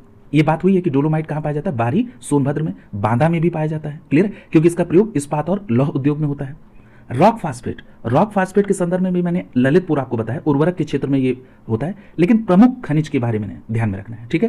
तो यहां पर आपका प्रमुख खनिज के आधार पर बी विकल्प से हो जाएगा लाइमस्टोन और डोलोमाइट। लाइमस्टोन और डोलोमाइट ये उत्तर प्रदेश के प्रमुख खनिज हैं, क्लियर। तो ये बात आपको ध्यान में रखना है। अब जरा इसको देखिए कि उत्तर प्रदेश के प्रमुख खनिज कौन कौन से हैं। तो देखिए उत्तर प्रदेश के अगर हम प्रमुख खनिज की बात कर लें तो इसमें बॉक्साइट आता है, डायस्पोर आता है, लाइमस्टोन, डोलोमाइट, जिप्सम, चूना पत्थर, मैग्नेसाइट, ओकर या गेरू, अभी चर्चा मैंने आपसे की थी बांदा के संदर्भ में इसकी, क्लियर। इसके अलावा फास्फोराइट, पायरोफाइलाइट, सिलिका सैंड और कोयला, ये उत्तर प्रदेश के प्रमुख खनिज हैं। इस बात को आपको ध्यान में रखना होगा, ठीक है। अगर हम यहां पर यह बात कर लें कि उत्तर प्रदेश में जो खनिज हैं उनका प्रतिशत के आधार पर क्या योगदान है, जैसे सपोज दैट कि अगर हम बात करें कि उत्तर प्रदेश में कौन कौन से खनिज संसाधन प्रमुख रूप से हैं, तो देखिए इसमें याद रखिएगा एंडालुसाइट, ठीक है। एंडालुसाइट जो है ये उत्तर प्रदेश में देश में जितना एंडालुसाइट होगा ये 78% पाया जाता है, ठीक है। तो जो सबसे ज्यादा पाया जाता है वो क्या पाया जाता है, एंडालुसाइट, ठीक है। तो ये बात आपको ध्यान में रखना है। इसके बाद 37% डायस्पोर पाया जाता है, ठीक है। तो ये डायस्पोर जो है ये कितना उत्तर प्रदेश में 37%, ठीक है। तो ये ध्यान में रखेंगे। इसी तरह से सिलिमिनाइट, ठीक है, सिलिमिनाइट के संदर्भ में याद रखेंगे ये उत्तर प्रदेश में 17%। पायरोफाइलाइट की बात करें तो ये 10%, ठीक है। इसीलिए प्रमुख खनिज कहे जाते हैं, ठीक है। तो ये बात है ना। इसी तरह जैसे यहां पर डायस्पोर की बात हुई है, ठीक है, या ये बात अगर हम करें कि पायरोफाइलाइट की बात करें तो याद रखिएगा इसके मामले में जो अग्रणी जिला है वो कौन है, हमीरपुर है, ठीक है। तो ये बात ध्यान में रखिएगा कि डायस्पोर और पायरोफाइलाइट के मामले में जो अग्रणी जिला है वो हमीरपुर है। और डायस्पोर और पायरोफाइलाइट ये हमीरपुर के अलावा झांसी, ललितपुर और महोबा से कोरिलेट करके आपको ध्यान में रखना होगा।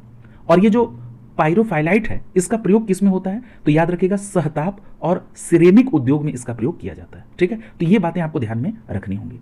अगला देखिए पूछा जा रहा है कि ग्रेनाइट पट्टी तथा स्लेट बनाए जाते हैं कहां पर। तो देखिए ग्रेनाइट के संदर्भ में मैंने आपसे अभी चर्चा की थी कि बांदा, झांसी, हमीरपुर, ललितपुर, महोबा, जालौन और सोनभद्र। ठीक है, तो इस तरह से आप इसको कोरिलेट करेंगे तो यहां पर आपका सही जवाब क्या होगा, यहां पर ए विकल्प सही हो जाएगा। याद रखिएगा ग्रेनाइट पट्टी के संदर्भ में अगर सबसे महत्वपूर्ण और स्लेट के बारे में बात करें तो आपको ये ललितपुर, ए विकल्प आपका आंसर होगा। ठीक है, तो ग्रेनाइट पट्टियां और स्लेट कभी भी पूछा जाए तो याद रखेंगे इसके संदर्भ में आप ललितपुर को विकल्प लें। झांसी में भी ग्रेनाइट है बट आपको ये देखना होगा कि इनमें से कहां सबसे ज्यादा।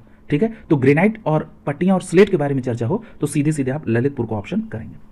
अगला प्रश्न पूछ रहा है कि उत्तर प्रदेश में परमाणु ऊर्जा केंद्र स्थापित है कहां पर। तो आप पढ़ चुके हैं नरौरा, बुलंदशहर में, तो यहां पर आपका सी विकल्प आंसर होगा। यह प्रश्न कई बार आपसे पूछा जा चुका है। ठीक है, अगला देखिए, अगले प्रश्न पर, अगले प्रश्न में आपसे पूछा जा रहा है कि यह तो स्पष्ट हो गया। अगले प्रश्न में पूछा जा रहा है कि रामपुरा जो भारत में प्रथम गांव अपना सौर ऊर्जा प्लांट लगाने वाला है वो कहां पर स्थित है, यानी रामपुरा कहां पर है। तो याद रखेंगे ये रामपुरा का संबंध कहां से है, उत्तर प्रदेश से है। ठीक है, तो याद रखेंगे रामपुरा ये उत्तर प्रदेश से संबंधित है। ठीक है, तो यहां पर आपका सही जवाब क्या होगा, विकल्प डी सही हो जाएगा। रामपुरा का संबंध उत्तर प्रदेश से है और रामपुरा में ही भारत में ये पहला ऐसा गांव है जिसका अपना सौर ऊर्जा प्लांट है। और ये रामपुरा पड़ता कहां है उत्तर प्रदेश में, तो ये बुंदेलखंड क्षेत्र में स्थित है। और एक बात और याद रखिएगा कि यहां पर किसकी सहायता से, तो नार्वे की सहायता से 31.5 लाख रुपए की लागत से 8.7 किलोवाट का पावर प्लांट लगाया गया, जिससे 69 ग्रामीण परिवारों को बिजली की सप्लाई मिली, यानी 69। तो याद रखेंगे सबसे पहली बात कि जो रामपुरा भारत का पहला गांव जिसका अपना सौर ऊर्जा प्लांट था, ये उत्तर प्रदेश के बुंदेलखंड क्षेत्र में है और किसकी सहायता से, नार्वे की सहायता से। ठीक है, अगला प्रश्न पूछ रहा है कि यहां पर कूट को सुमेलित करिए। यहां एक तरफ नाभिकीय संयंत्र है और दूसरी तरफ राज्य है। जैसे आपने नरौरा को देखा तुरंत आपके दिमाग में आया नरौरा कहां पर है, बुंदेलखंड इलाके में और बुलंदशहर में। ठीक है, और इसको आपने तुरंत उत्तर प्रदेश से कोरिलेट किया। ठीक है, तो यहां पर डी को आपने पहले के साथ, कोटा के बारे में बात होगी तो कोटा आप राजस्थान से संबंधित करेंगे। ठीक है, और कोटा राजस्थान यानी ए को आप चौथे के साथ। तारापुर की बात करेंगे तो महाराष्ट्र यानी आप बी को तीसरे के साथ। काकरापार, तो काकरापार कहां पर, तो आपको पता है काकरापार का संबंध गुजरात से है, यानी सी को आपको रिलेट कर देंगे किससे, दूसरे के साथ। तो कूट क्या बन रहा है, 4 3 2 1 और 4 3 2 1 के आधार पर यहां पर आपका बी विकल्प आंसर हो जाएगा। क्या आंसर होगा, बी विकल्प आपका आंसर हो जाएगा। ठीक है, तो ये ध्यान रखेंगे। और कोटा में भी कौन सा है वो, रावत भाटा। ठीक है, कोटा राजस्थान में रावत भाटा नाभिकीय संयंत्र है। इसी तरह से अच्छा कई बार इस तरह भी पूछ लेता है कि कोटा रावत भाटा में किस प्रकार का संयंत्र है, तो याद रखेंगे नाभिकीय संयंत्र है। पूछ लेगा तारापुर में तो आप कहेंगे नाभिकीय संयंत्र है और ये महाराष्ट्र से संबंधित है। काकरापार किस प्रकार का है, तो नाभिकीय संयंत्र है, गुजरात राज्य में है। नरौरा नाभिकीय संयंत्र है, उत्तर प्रदेश में। और कैगा कर्नाटक में, ये भी नाभिकीय संयंत्र है और ये कर्नाटक राज्य से संबंधित है। ठीक है, तो ये बातें आपको ध्यान में रखनी होंगी। ठीक है, अगला देखिए, अगले प्रश्न में भी आपको सुमेलित ही करना है। यहां पर लिखा है गुजरात। अच्छा, आप ये जो अणु शक्ति केंद्र है इधर से चलिए। आपने कहा नरौरा तो ये उत्तर प्रदेश यानी डी को पहले के साथ। काकरापार तो अभी आपने पिछले ही में पढ़ा है कि ये जो काकरापार है कहां पर है, गुजरात में, तो आप इसको ए को दूसरे के साथ कोरिलेट करिए। रावत भाटा की बात करें तो राजस्थान से कोरिलेट होगा, यानी आप सी को तीसरे के साथ। और कैगा कर्नाटक से, तो यहां पर आप बी को चौथे के साथ। तो कूट क्या बन रहा है, 2 4 3 1 और 2 4 3 1 के आधार पर यहां पर आपका सी विकल्प आंसर हो जाएगा। क्लियर। अगले प्रश्न में पूछ रहा है कि उत्तर प्रदेश में पहला तैरता सौर ऊर्जा संयंत्र निम्नलिखित में से किस बांध पर बना है। तो याद रखेंगे उत्तर प्रदेश में पहला तैरता हुआ सौर ऊर्जा संयंत्र ये किस बांध पर बना है, तो आपका जवाब होगा रिहंद बांध पर बना है। किस पर बना है, रिहंद बांध पर बना है। तो यहां पर आपका डी विकल्प आंसर हो जाएगा। क्लियर। तो ये बात स्पष्ट रूप से याद रखेंगे कि सोनभद्र जिले में स्थित गोविंद वल्लभ पंत सागर या रिहंद बांध देश का सबसे बड़ा और उत्तर प्रदेश का पहला तैरता हुआ सौर ऊर्जा संयंत्र यहां पर स्टैब्लिश है। इस सोलर प्लांट की अगर क्षमता की बात कर लें तो 150 मेगावाट। क्लियर। अगला प्रश्न पूछ रहा है कि राष्ट्रीय चैंबर ऑफ उद्योग एवं वाणिज्य उत्तर प्रदेश में कहां पर स्थित है।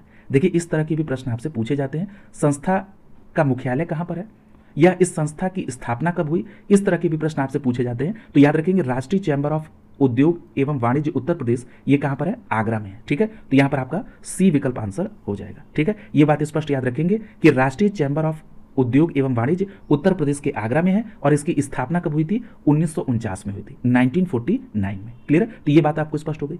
अब जैसे इसी तरह के और कौन से प्रश्न बन सकते हैं, अगर इसको करना हो तो ध्यान रखिएगा आपसे ये प्रश्न पूछा जा सकता है कि उत्तर प्रदेश में भूतत्व एवं खनिज कर्म निदेशालय की स्थापना कब हुई। मैं फिर से प्रश्न रिपीट कर रहा हूं, उत्तर प्रदेश में भूतत्व एवं खनिज कर्म निदेशालय की स्थापना कब हुई, तो याद रखिएगा 1955 में हुई। कब हुई, 1955 में।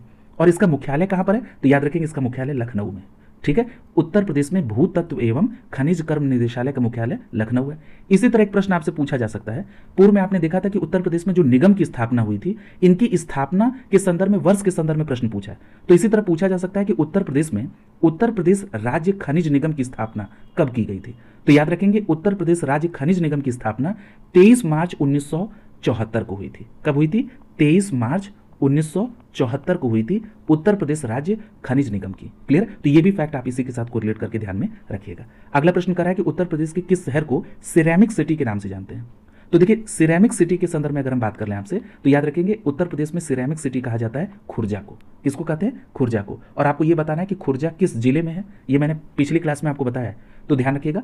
खुर्जा आपको निश्चित रूप से याद होगा कि बुलंदशहर में है। कहां पर? बुलंदशहर में। तो डी विकल्प सही हो जाएगा। याद रखिएगा कि उत्तर प्रदेश के बुलंदशहर जिले में जो खुर्जा है, इसी खुर्जा को सिरेमिक सिटी के नाम से जाना जाता है। ठीक है। प्रयागराज आपको पता है कि ये गंगा और यमुना के संगम पर है। याद रखिएगा, यहां पर सिलिका सैंड के लिए फेमस है, और जो ये सैंड है ये प्रयागराज के नैनी में पाई जाती है। ठीक है। सिलिका सैंड जो है मुख्य रूप से प्रयागराज के नैनी क्षेत्र में और शंकरगढ़ इलाके में भी पाई जाती है। ठीक है। तो ये बात स्पष्ट हो गई। और ये मुख्य रूप से गंगा और यमुना के ही संगम वाले इलाके में पाई जाती है। लखनऊ को नवाबों का शहर कहते हैं, मुंबई को सपनों का शहर कहा जाता है। क्लियर? और जो शहरों के उपनाम हैं, इसके संदर्भ में आगे एक स्पेसिफिक चैप्टर आएगा, उसमें डिटेल में चर्चा की जाएगी। यहां पर जो दी गई उसको देख लीजिए। आगरा यमुना नदी के तट पर है, और याद रखिएगा इसको सिटी ऑफ ताज के नाम से भी जाना जाता है। ठीक है। अगला प्रश्न आपसे पूछ रहा है कि उत्तर प्रदेश में कौन सा नाभिकीय शक्ति संयंत्र है। तो उत्तर प्रदेश में तो आप जानते हैं कि नरौरा में है, तो यहां पर आपका बी विकल्प आंसर हो जाएगा। कैगा कर्नाटक में, कलपक्कम तमिलनाडु में। ये कलपक्कम जो है ये भी कैसा संयंत्र है? नाभिकीय संयंत्र। तो ये तमिलनाडु में, और काकरापार ये गुजरात में है। ठीक है। तो ये बात आपको, इसी तरह रावत भाटा नाभ की संयंत्र अभी आपने देखा था राजस्थान में है। तारापुर नाभ की संयंत्र आपने देखा महाराष्ट्र में है। क्लियर? तो ये बातें ध्यान में रखना है। अगला करा कि उत्तर प्रदेश के किस जिले में सर्वप्रथम सोलर ऊर्जा संयंत्र प्रारंभ किया गया। पूछ रहा है कि किस जिले में सबसे पहले सोलर ऊर्जा संयंत्र। तो आपका सही जवाब क्या होगा यहाँ पर? अलीगढ़। कहां पर? अलीगढ़। तो यहाँ पर सी विकल्प सही होगा। अब आप बताइए कि इस फैक्ट को मैंने पूर्व में कोरिलेट किया है कि नहीं। जब आपसे चर्चा हो रही थी किसकी? सौर ऊर्जा की, तो मैंने अलीगढ़ को कोरिलेट किया था। सी विकल्प सही हो जाएगा। और मैंने अलीगढ़ में जो स्थान था उसको भी बताया था, अगर आपको याद हो तो मैंने आपसे कहा था कि अगर हम सौर ऊर्जा के संदर्भ में बात कर लें तो अलीगढ़ में जो हरदुआगंज है ये संबंधित है। ठीक है। तो ये इस पे बात आपसे हो चुकी है। एक बात और मैं आपसे याद दिला दूं कि अलीगढ़ में कल्याणपुर भी आपको पता है, और सौर फोटोवोल्टिक तकनीक पर आधारित संयंत्र की बात करें तो याद रखिएगा कि सौर फोटोवोल्टिक तकनीक के संदर्भ में उत्तर प्रदेश में एक मऊ जनपद है, वहां पर घोसी के अंतर्गत एक प्लांट स्टैब्लिश किया गया है। इस बात को भी आपको ध्यान में रखना होगा। और ये जो अलीगढ़ संयंत्र है इसको जापानी कंपनी तोशिबा ने इसका निर्माण किया था। क्लियर? तो ये बातें आपको ध्यान में रखनी है। अगला प्रश्न पूछ रहा है कि उत्तर प्रदेश में वैकल्पिक ऊर्जा के विकास के लिए वैकल्पिक ऊर्जा विकास संस्थान की स्थापना कब हुई थी। अब ये भी प्रश्न देखिए, बहुत अच्छा प्रश्न है, इस पे भी चर्चा आपसे हुई है। तो यहाँ पर आपका सही जवाब क्या होगा? 1983 में। कब हुई थी? 1983 में। तो यहाँ पर आपका सही जवाब क्या हो जाएगा? यहाँ पर विकल्प बी सही हो जाएगा, 1983। ठीक है। इस पे बात हो चुकी है, रिपीटेड प्रश्न है ये। आगे देखिए, तो ये तो बात स्पष्ट हो गई कि वैकल्पिक ऊर्जा विकास के लिए जो स्थापना हुई थी वो 1983 में हुई थी। ठीक है। अगला देखिए, और इस संस्थान के द्वारा वैकल्पिक ऊर्जा के विभिन्न कार्यक्रम चलाए गए, जैसे सोलर कुकर हो गया, सोलर वाटर हीटर हो गया, सोलर प्रकाश तंत्र हो गया, या सोलर पावर फेंसिंग हो गई। ठीक है। तो इन सभी बातों पर भी चर्चा। अगला करा कि उत्तर प्रदेश में वह कौन सा ऐसा एकमात्र क्षेत्र है जहां पर तांबा पाया जाता है। तो देखिए, तांबा के संदर्भ में मैंने आपसे बात की है। मैंने आपसे कहा था कि जो तांबा होता है ये मुख्य रूप से आग्नेय और परतदार चट्टानों से प्राप्त होता है। उत्तर प्रदेश के संदर्भ में अगर आपको तांबा से कोरिलेट करना हो तो सीधे आप ललितपुर को टिक करेंगे। ठीक है। तो यहाँ पर आपका सी विकल्प सही हो जाएगा। उत्तर प्रदेश के ललितपुर में, और वो भी क्षेत्र कौन सा हमने आपको बताया था? सोनराई क्षेत्र। ललितपुर का जो सोनराई क्षेत्र है ये तांबा के लिए प्रसिद्ध है। ठीक है। और ये आग्नेय तथा ये औषाधी चट्टानों से, औषाधी चट्टानें यानी परतदार चट्टानों की बात हो रही है। इसमें 3 से 6% तक तांबा पाया जाता है। ललितपुर को संबंध आपने यूरेनियम से भी देखा था। अगला प्रश्न पूछ रहा है कि मथुरा, डिगबोई और पानीपत में परिसंस्करण शालाएं स्टैब्लिश की गई हैं किसके द्वारा, यानी किस कंपनी के द्वारा। तो इस पे भी आपसे पूर्व में चर्चा हुई है, इसमें आपको कोई कंफ्यूजन नहीं होगा। यहां पर आप सीधे सीधे सी विकल्प लगाएंगे, इंडियन ऑयल कॉर्पोरेशन लिमिटेड। पूर्व में ही डिस्कशन हुआ आपसे, इंडियन ऑयल कॉर्पोरेशन लिमिटेड के द्वारा मथुरा में ये तेल शोधन शाला जो स्टैब्लिश है। मथुरा के अलावा डिगबोई और पानीपत को भी याद रखेंगे, यहां पर भी इंडियन ऑयल कॉर्पोरेशन लिमिटेड के द्वारा ये स्टैब्लिश किया गया। ठीक है। तो यहां पर सी विकल्प आपका आंसर होगा। अगला कह रहा है कि बेराइट और एंडालुसाइट उत्तर प्रदेश के किस जिले में पाए जाते हैं। बेराइट और एंडालुसाइट ये उत्तर प्रदेश के किस जिले में पाए जाते हैं? तो यहाँ पर आपका सही जवाब क्या होगा? तो आपने पढ़ा है सोनभद्र से संदर्भ में, ठीक है। तो यहाँ पर आप देख रहे हैं कि सी विकल्प आपका आंसर हो जाएगा, ठीक है। सोनभद्र में आपने पढ़ा है कि बेराइट भी आपने पढ़ा है और एंडालुसाइड भी पढ़ा है, तो इस सी विकल्प आपका आंसर हो जाएगा, ठीक है। तो ये बात आपको ध्यान में रखना होगा। और आपको ये पता है कि जो उत्तर प्रदेश में जो दक्षिणी जो पठारी इलाका है, यहाँ पर खनिजों के मामले में ये रिच प्लेस है। अब जैसे सोनभद्र के बारे में बात हो तो सोनभद्र में डोलोमाइट आपको ध्यान में रखना है, बेराइट ध्यान में रखना है, एंडालुसाइड ध्यान में रखना है, पायराइट्स ध्यान में रखना है, सोनभद्र के संदर्भ में चूना पत्थर ध्यान में रखना है, सिंगरौली में कोयला ध्यान में रखना है, ठीक है। इसके अलावा सोना भी ध्यान में रखना है, हरदी, सोन पहाड़ी और महुली में।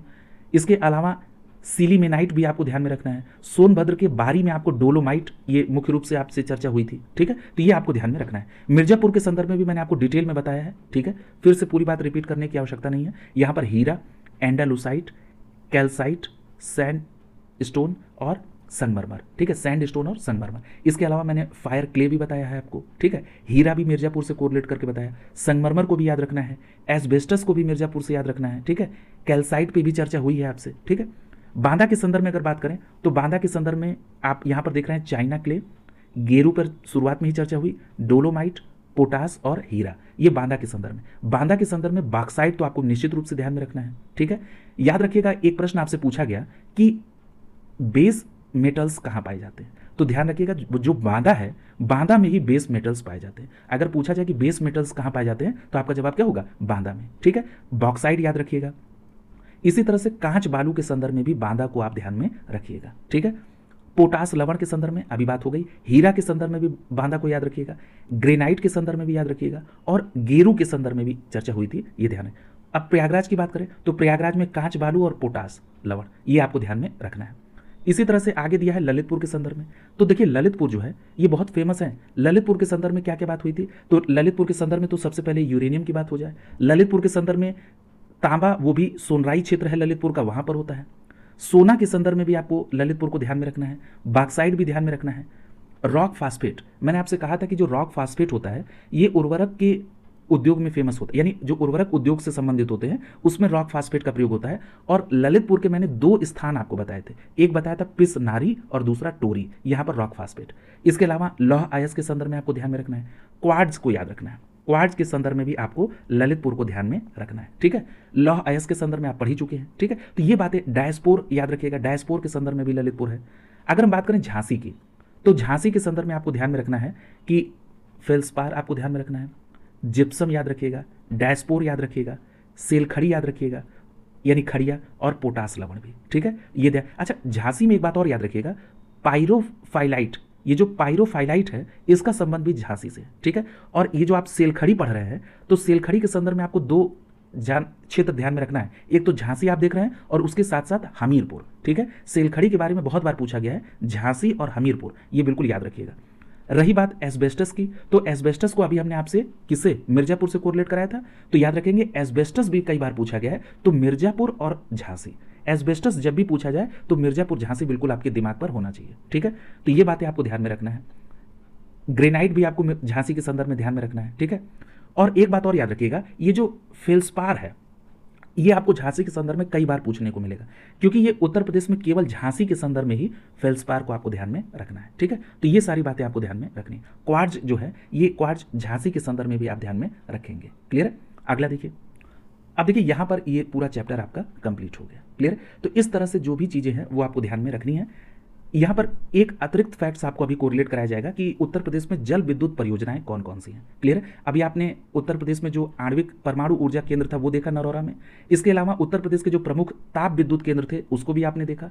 उसको आपने दो तरीके से देखा, एक तो एनटीपीसी के जो भी प्लांट है वो देखा, और साथ ही साथ उत्तर प्रदेश राज्य विद्युत उत्पादन निगम की जो प्लांट है उसको भी आपने देखा। तो यहाँ पर जल विद्युत परियोजना को भी कोरिलेट कर लीजिए। इसके साथ ही साथ आपने यहाँ पर जो सौर फोटोवोल्टिक तकनीक पर आधारित केंद्र है उसको भी आपने देखा है। तो जल विद्युत परियोजना छूट रही थी तो उसको यहां पर आपको कोरिलेट करा दिया जा रहा है, ठीक है। तो ये बात स्पष्ट हो गई। अच्छा, एक बात और ध्यान रखिएगा कि एक बार एक प्रश्न पूछा गया कि इमारती पत्थर, ठीक है, इमारती पत्थर जो है ये कहां से मिलते हैं, तो ध्यान रखिएगा जब भी इमारती पत्थर की बात होगी तो मिर्जापुर और चुनार का नाम आपको ध्यान में रखना होगा, ठीक है। इसी तरह आपने देखा होगा झांसी में आपने पोटास लवण को देखा, पोटास लवण को आपने प्रयागराज में भी देखा। तो पोटास लवण के बारे में आप झांसी, प्रयागराज, वाराणसी, चंदौली, बांदा और सोनभद्र को ध्यान में रखिएगा। क्लियर है? तो इतनी बातें अगर आप ध्यान में रखते हैं तो निश्चित रूप से इस टॉपिक के संदर्भ में कोई ऐसा फैक्ट नहीं है जो आप न बता पाए। चलिए अब जरा उत्तर प्रदेश के प्रमुख जल विद्युत परियोजनाओं के संदर्भ में संक्षेप में जरा इसको देख लीजिए।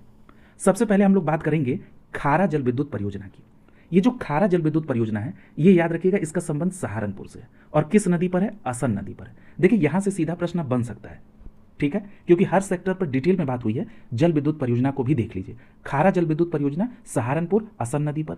माता टीला जो परियोजना है, माता टीला जल विद्युत परियोजना बेतवा नदी पर है और यह ललितपुर से संबंधित है, ठीक है। इसी तरह से याद रखिएगा निर्गर्जनी या चित्रौरा, ये ऊपरी गंगा नहर से संबंधित है, ये गंगा से संबंधित है और ये मुजफ्फरनगर से संबंधित है। क्लियर है? इसी तरह से सलवा और भोला, तो याद रखेंगे ये गंगा नदी पर है और मेरठ से संबंधित है। ओबरा की बात करें तो रिहंद नदी से संबंधित है और सोनभद्र जिले में है, ठीक है। इसी तरह अगर पूछा जाए राजघाट, तो याद रखेंगे राजघाट का संबंध बेतवा नदी पर और ललितपुर जिले से है। रिहंद की बात करें तो रिहंद जो जल विद्युत परियोजना है ये रिहंद नदी पर है और सोनभद्र से संबंधित है। इसी तरह पूछा जाए बेलका और बाबैल, इनका संबंध किस नदी पर? यमुना नदी पर, सहारनपुर से, ठीक है। शीतला जल विद्युत परियोजना, तो याद रखेंगे बेतवा नदी पर झांसी से संबंधित है शीतला जल विद्युत परियोजना। यहां से सीधा प्रश्न आपके यहाँ पूछा जाता है, इसलिए इसको ध्यान में रखिएगा। अब हम उत्तर प्रदेश में चिन्हित नई जल विद्युत परियोजना की बात करें तो याद रखेंगे अगर आपसे पूछा जाए खैरी परियोजना तो आप तुरंत कहिएगा सहारनपुर से संबंधित है। माधो फर्स्ट परियोजना, तो माधो फर्स्ट परियोजना पीलीभीत से संबंधित है। लेकिन अगर पूछा जाए माधो सेकंड, तो माधो सेकंड का संबंध शाहजहांपुर से है, ठीक है। शाहजहांपुर लिखा रहे या नाहिल परियोजना, तो इसको आप शाहजहांपुर से कोरिलेट करेंगे, ज्यादा चांसेज है आपको नाहिल से पूछ लिया जाए, ठीक है। अगर पूछा जाए रामगंगा परियोजना तो इसको आप बिजनौर से कोरिलेट करिएगा। बाण सागर फर्स्ट पूछे तो मिर्जापुर और बाण सागर सेकंड तो मिर्जापुर, ठीक है। इसके बाद अगर केन शाखा फर्स्ट पूछा जाए, केन शाखा फर्स्ट पूछे या सेकंड पूछे, इसको आप बांदा से कोरिलेट करिएगा, ठीक है। इसके बाद जो नई परियोजना है वो है बंदरान, ये जो बंदरान जल विद्युत परियोजना है इसका संबंध ललितपुर से, ठीक है। कर्मनासा जल विद्युत परियोजना चंदौली से संबंधित है। शारदा सागर पीलीभीत से। टुंडा परियोजना पीलीभीत, यानी शारदा सागर और टुंडा पीलीभीत से, ठीक है। इसके आगे कौन सा है? मलकपुर रेहानी, ये जो मलकपुर रेहानी जल विद्युत परियोजना है सहारनपुर की है और जो मेजा का संबंध है ये मिर्जापुर से संबंधित है, ठीक है। तो यहां पर आपने ये देख लिया कि जो पूर्व की जल विद्युत परियोजना है और जो नई जो आइडेंटिफाई की गई है उसके संदर्भ में भी, ठीक है। यहां से भी अब प्रश्न बन सकता है, क्लियर है, क्योंकि ताप विद्युत केंद्र पूछ लिया, परमाणु पूछ लिया, सौर वोल्टेक पूछ लिया, तो जल विद्युत भी पूछा जा सकता है, तो इसको भी आप ध्यान में रखिएगा। तो इस प्रकार से ये पूरा आपका ये जो चैप्टर था ये पूरा 360 डिग्री में कंप्लीट हो गया। आगे कल की क्लास में अगले चैप्टर से आगे बढ़ेंगे। शुभकामनाओं के साथ आप सभी का बहुत बहुत धन्यवाद।